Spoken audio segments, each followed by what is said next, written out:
Look, I'm fully aware that the big story for the Leafs last night was Ilya Samsonov having another shooter-tutor of a night. And look, not all the goals were his fault, like the Johnny Gaudreau one, like, I know it's 3-on-3, but still, what's he doing all alone there, left to make his moves, and leave Samsonov flopping around like a fish? Even in 3-on-3, you can't let that happen. But at some point, you gotta put your foot down and give your team confidence that you can make a stop. 4 goals on 10 shots is an absolute joke. And yeah, that does happen to every goalie in the NHL at some point, once in a while. But for it to happen as often as it's happening to Samsonov, it's gotten to the point where you almost can't put him back in the net. Like the Fantilli one, for example, that's a great curl and drag shot by the kid. He's gonna be a superstar in this league. Trust me, we're gonna be talking a lot more about him. But your team just bailed you out from those 4 goals on 10 shots. Tavares gave you a 1-goal lead again, and you come out and you don't have a clue on this shot. I know there's a screen in front of him. I know it's a great shot, but by no means was that unstoppable for Samsonov. Compared to him, I'm sure that Hildeby kid in the minors is looking real enticing for the Leafs and their fans right now. But lost in that, which is going to take all the headlines, was Auston Matthews. Now, he scored his 29th goal this season, was a Matthew Knies toenail away from being his 30th of the season, and is still on pace for over 70 goals this year.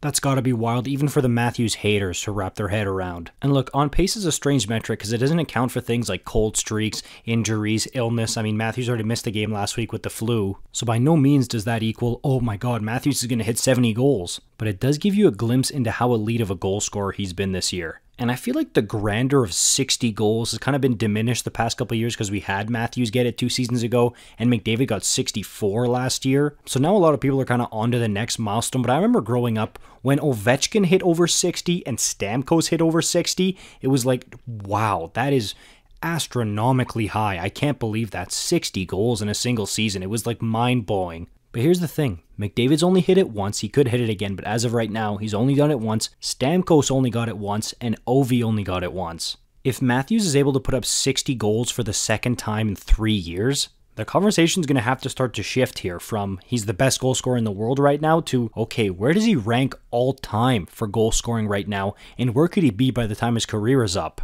And we talked about that at the beginning of the season here, how, hey, he got the ball rolling with a huge hat-trick against Montreal. He's got that confidence back. He's fully healthy, which he wasn't at times last year. That set the wheels in motion. I said it in the video. The types of goal-scoring numbers he could put up this year could be downright scary, and we've been seeing it so far. And we've talked about this many times before on this channel, and other great channels have made videos covering this. But he's such a versatile scorer. That's what makes him so unstoppable, and that's what's going to continue to allow him to keep raking in the goals. You want a tip? Yup. A one-timer? Uh-huh. How about a dirty dangle? Yeah, he can do that too. He's got the wraparound covered if that's what you want. And maybe you're thinking, well, he can't score Ryan Smith type goals in front of the net. He's not a guy who's going to go in there and get the greasy ones.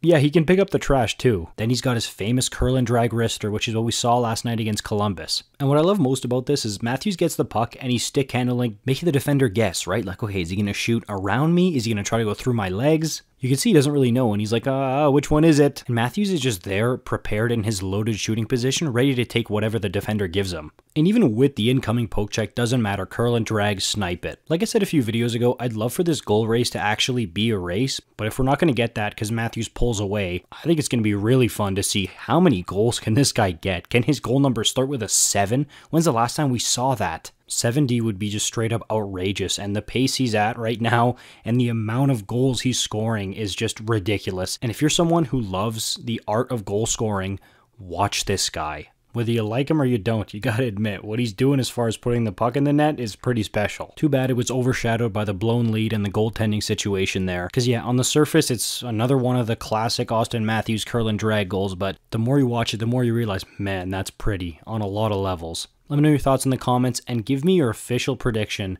for how many goals Matthews is going to finish the season with this year. This should be fun. We'll come back at the end of the season. I wonder who's going to get it right, because somebody will, I feel like. I'm going to say he gets 66. Let me know yours in the comments. Like and subscribe. I'll see you in the next one. Peace out.